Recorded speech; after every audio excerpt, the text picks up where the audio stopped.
Totally দুই মেরু। একটা সব মানে এমন একটা মেয়ে যে খুবই নরম, মানে পৃথিবীর কোনো কিছুই বুঝে না, শুধুমাত্র তার কাছের মানুষ যেটা বলে সেটা ছাড়া সে কিছুই বুঝে না, সেই জায়গা থেকে একটা মাফিয়া গার্ল। ইটস টোটালি মুদ্রার এপিটোপিট।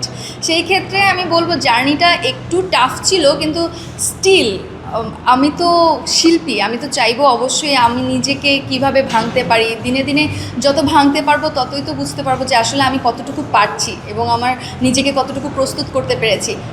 ডিরেক্টর যেহেতু আমাকে এই গল্পের জন্য চয়েস করেছেন, তিনি নিশ্চয়ই আমার মধ্যে পটেনশিয়ালটা দেখেছেন। তো আই এম থ্যাঙ্কফুল যে পথিক সাধন দা আমাকে এই কাজটা করার জন্য সিলেক্ট করেছেন। আপাতত ঈদের কাজের শুটিং নিয়েই ব্যস্ত। ঈদে দেখা যাবে, ঈদের 7 দিনই এনটিভিতে 7 পর্ব যাচ্ছে আমাদের। হচ্ছে রাকেশ দায়ের কাজ, একটা রাকেশ বসু পরিচালিত একটা 7 পর্ব যাচ্ছে। আপাতত তো সবাই প্রীতি নামেই চিনে। প্রীতি আমি আর আসবো না থেকে প্রীতি নামেই বেশি সবাই, মানে এশার থেকে প্রীতি হিসেবে বেশি মানে গ্রহণ করছে।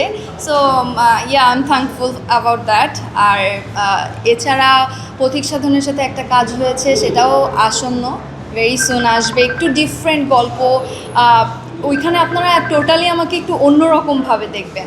গতানুগতিক যেভাবে আমাকে দেখা হয় বা দেখা যায়, টোটালি ডিফারেন্ট ক্যারেক্টার, মানে না দেখা পর্যন্ত বুঝবেন না। ওইখানে প্রীতি যতটাই নরম, ওই গল্পটার নাম হচ্ছে, নাটকটার নাম পরিচয়। তো পরিচয়ে রুবাইয়া এসা টোটালি ডিফারেন্ট ক্যারেক্টার প্লে করবে, একটা মাফিয়া ক্যারেক্টার, মানে মাফিয়া গার্ল টাইপের একটা ক্যারেক্টার।